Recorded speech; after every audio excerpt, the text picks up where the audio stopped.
কোনো নারী যদি 3টি অবস্থায় মারা যায়, তার কবর হবে ভয়ঙ্কর, তার হাসর হবে ভয়ঙ্কর, তার আযাব হবে ভয়ঙ্কর। এটা আমার শেষ কথা বলছি, একদম মনোযোগ দিয়ে শুনুন। আমি হাদিস থেকে বলছি, আমার বোনদেরকে বলবো খুব মনোযোগ দিয়ে শুনতে হবে এই কথাগুলো। 1 নাম্বার, যদি কোনো নারী এমন অবস্থায় মারা যায় যখন তার স্বামী তার উপরে নারাজ, আল্লাহর জাহান্নাম তার জন্য নির্ধারিত হয়ে যাবে।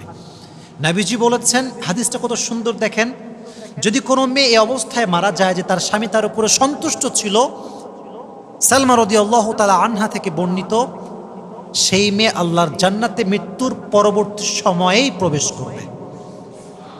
জোরে সোরে সুবহানাল্লাহ পড়েন।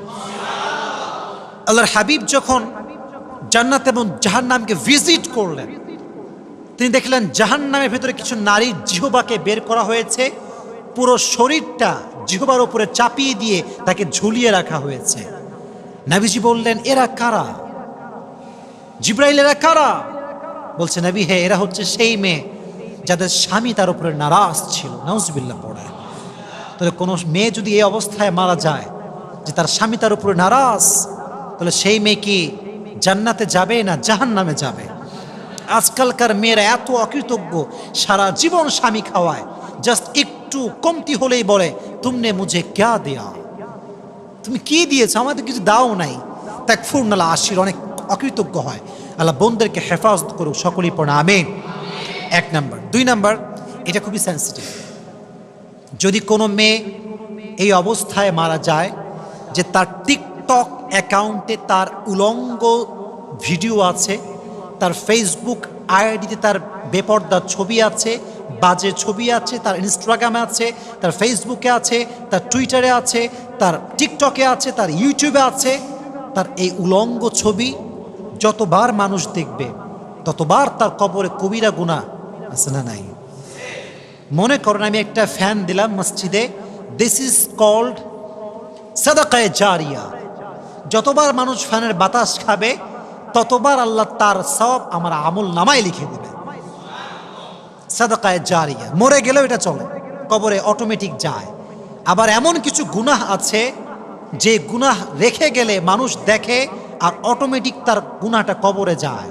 কোনো মেয়ে যখন তার ছবি, আমি আমার বোনদেরকে মানে কেমনে বোঝাবো বলেন, মানে এটার কোনো ভাষা আছে কিনা, I really don't know that.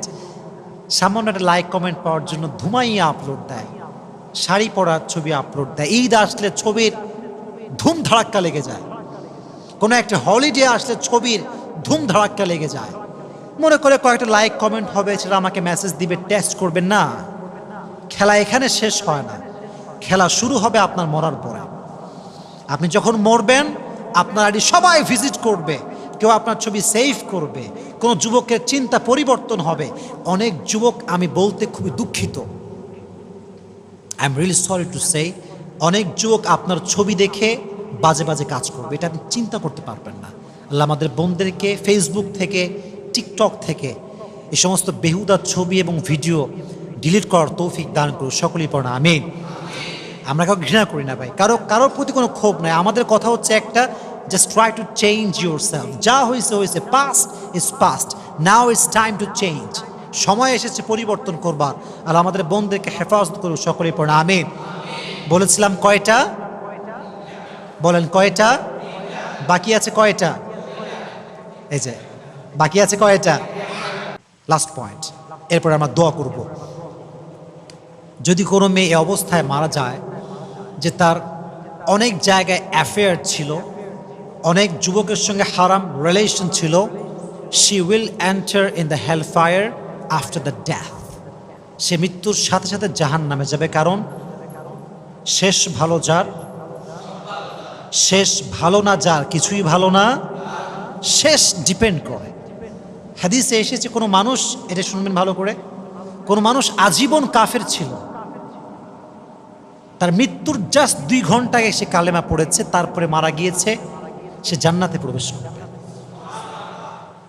শেষ ভালো যার, সব ভালো তার। আমার বোনদেরকে বলবো, যুবকদেরকেও বলবো, যা হয়েছে হয়েছে, জাস্ট ব্রেক ইউর রিলেশন, শেষ করে দাও আজকে, হয় বিয়ে না হয় শেষ। কারণ মরতে চাই হালাল ভাবে, হারামে থেকে মরতে চাই না। আল্লাহ আমাদের সমস্ত বোনদেরকে বোঝার তৌফিক দান করুন, পড়া আমিন। আল্লাহ আমাকে এবং আমাদের সবাইকে এটা বোঝার তৌফিক দান করুন, সকলেই পড়া আমিন। ওয়া আখির দাওয়ানা আলহামদুলিল্লাহি রাব্বিল আলামিন।